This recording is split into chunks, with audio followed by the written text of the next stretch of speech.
Kabul, the ancient capital of the mountain-locked kingdom of the brave Afghans, situated on a flat circular plain and surrounded by rugged brown hills.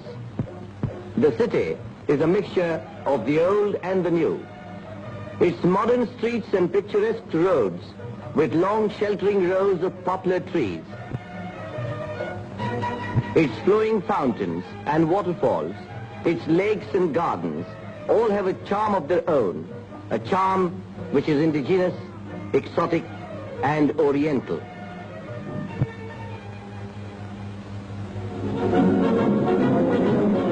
Every year, the freedom-loving Afghans celebrate the last week of August as their Independence Week.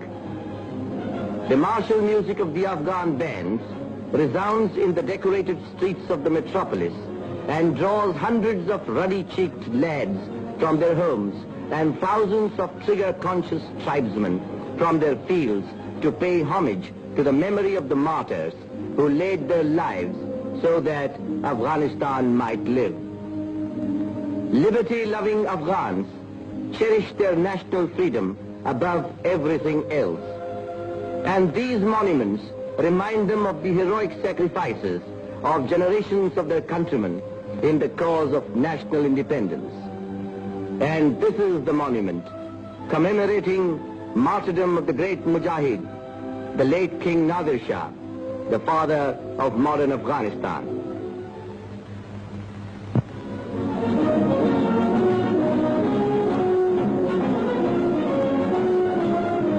The first day of the celebrations witnessed a great military display watched by thousands.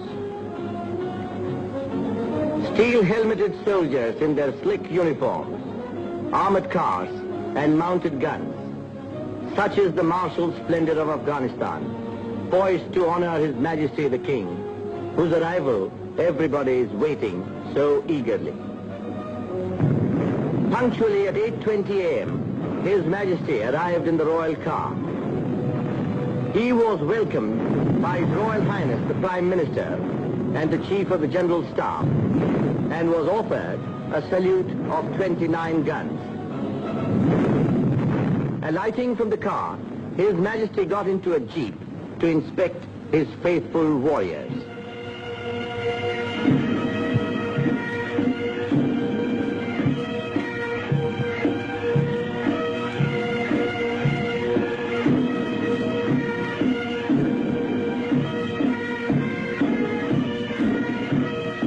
After the inspection, His Majesty got down and with the naked sword paid the homage to the great warrior, late Nader Shah.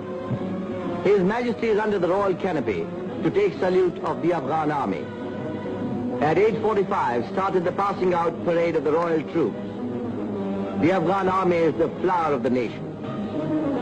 The newly commissioned cadets, the young students of the military academy, short-term trainees, rows of policemen and grenadiers march past His Majesty to the accompaniment of the military tunes of the Afghan bands.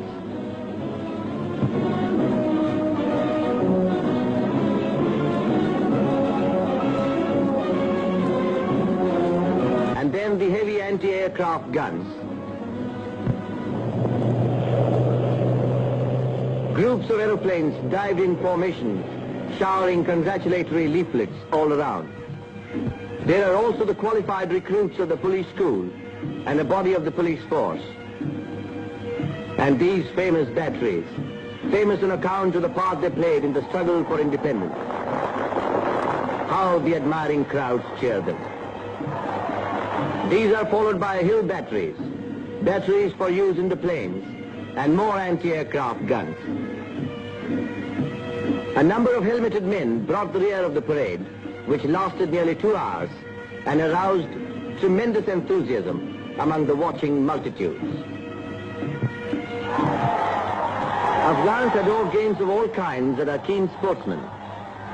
The Independence Week is also a week of sports, of matches, of races. Every afternoon during these 7 eventful days, thousands of Afghans would gather to witness the hockey and football matches. Here is a hockey match being played between the Afghan military 11 and the team of the All India Hockey Federation, the heroes of the last World Olympiad. What clever stick work, and what speed. The first half found both the teams equal. But in the second half, the Indians, by their quick short passes, scored a victory by 3-0. In this course of the matches and games, the Afghan youth found an opportunity for display of gymnastics and races. Young Afghans from various schools and institutions marched past with their bands and banners.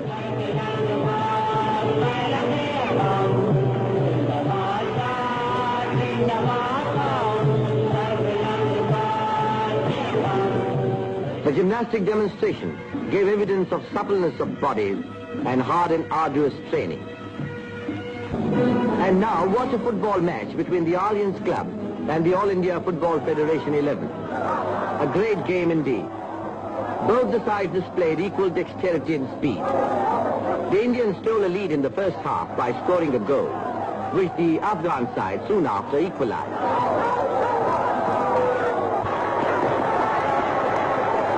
Perhaps the happiest during the Independence Week were the Afghan people themselves. The democratic nature of the state gives them all facilities for games and recreation. To them, the traditional ram fighting provides as great a pleasure as a duel between two warriors.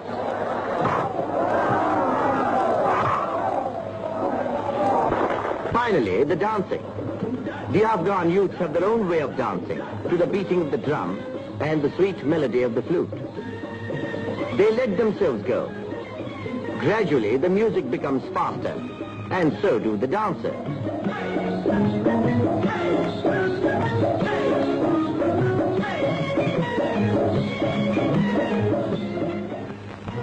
Parades, games, and dances are only a part of the varied program chalked out to celebrate the week. An important event is the exhibition of Afghan arts and crafts.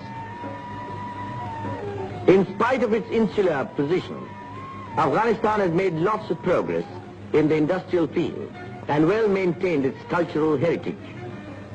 Here you find some of the best specimens of Afghan crafts: beautiful carpets, soft rugs, products of the handloom industry, Afghan jewelry inlaid with precious stones. The merchants and the manufacturers really do some brisk business during these days. Another major attraction during the celebrations is the Indian Arts Exhibition, organized by the Indian Embassy. The Honorable Dr. Keska, Indian Deputy Minister for Foreign Affairs, and His Excellency Shri Roop Chand, Indian Ambassador to Afghanistan, took great pains in making this show really representative of their country's art. Afghan hospitality is proverbial. His Royal Highness the Prime Minister, Sardar Shah Mahmud Khan Ghazi, invited the Indian team to his beautiful residence, complimented them on their skill in the game, and gave each member a memento of their visit to Afghanistan, and said, "We Afghans are friends of all and foes of none. With India our relations are extremely friendly. Your visit to Afghanistan, I am sure, will further strengthen the social and cultural ties which link the two countries together. The future peace of the world depends to a great extent on the happy understanding between nations." The manager of the Indian team made a suitable reply, and the guests enjoyed a sumptuous feast. The Indian ambassador also gave a party to meet the team of his country. Besides the Honorable Dr. Keska, high Afghan dignitaries, the members of the diplomatic corps, other prominent citizens attended the function. Everyone enjoyed a very pleasant party.